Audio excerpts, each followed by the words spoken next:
কলেজের বাইরে রয়েছি এবং এই মুহূর্তে এই কাউন্টিং সেন্টারে যে 4টি বিধানসভার কাউন্টিং হয়েছে সেই 4টিতেই বিজেপি এগিয়ে রয়েছে।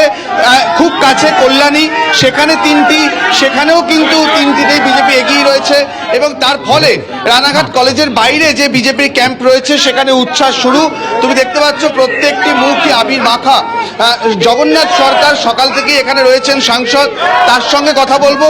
জগন্নাথ দা, ভোট কাউন্টিং শুরু হওয়ারও 2 ঘন্টা আগে আপনার সঙ্গে কথা হচ্ছিল, আপনি এরকমই একটা কিছু আশা তখন করছেন?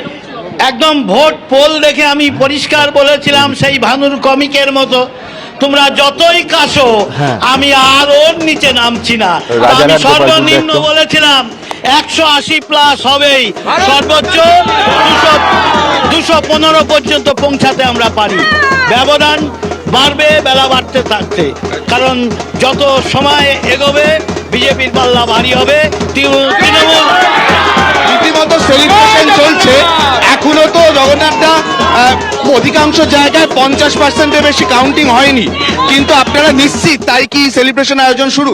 একদম সর্বত্র আমরা এগিয়ে যাব, আত্মবিশ্বাস। মানুষ যেভাবে ভোট দিয়েছে, অতীত ইতিহাস বলছে মমতা ব্যানার্জি যেভাবে সংখ্যাগরিষ্ঠ সমাজকে ভয় দেখিয়েছেন যে 1 মিনিটের মধ্যে তারা 12টা 13টা বাজিয়ে দিতে পারে, আমি আছি তাই আপনারা আছেন, অর্থাৎ থ্রেট হিন্দু সমাজকে, সংখ্যাগরিষ্ঠ সমাজকে ভয় দেখানো, এর জবাব ভোট বাক্সে দিয়েছে। তাই আমি বলে দিয়েছি যে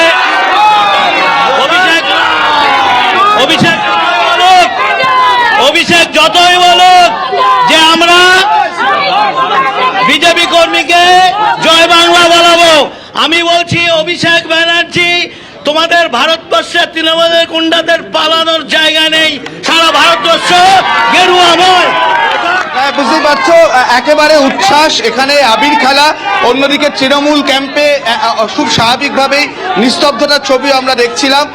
আবির খেলা শুরু হয়ে গিয়েছে, এখন কিন্তু সকাল 11:30 পেরিয়েছে এবং বিজেপি ক্যাম্প মনে করছে যে 4টি বা এখানে বা অন্যান্য জায়গা মিলিয়ে নদিয়ার অধিকাংশ জায়গায় বিজেপির লিড রয়েছে, সেখান থেকে আর ফিরে আসার জায়গা তো নেই, বরং সেই লিড প্রতি রাউন্ডে বাড়বে, এমনটাই কিন্তু আশা রাখছেন এখানকার বিজেপি কর্মী থেকে শুরু করে নেতারা সবাই। সুমন দা।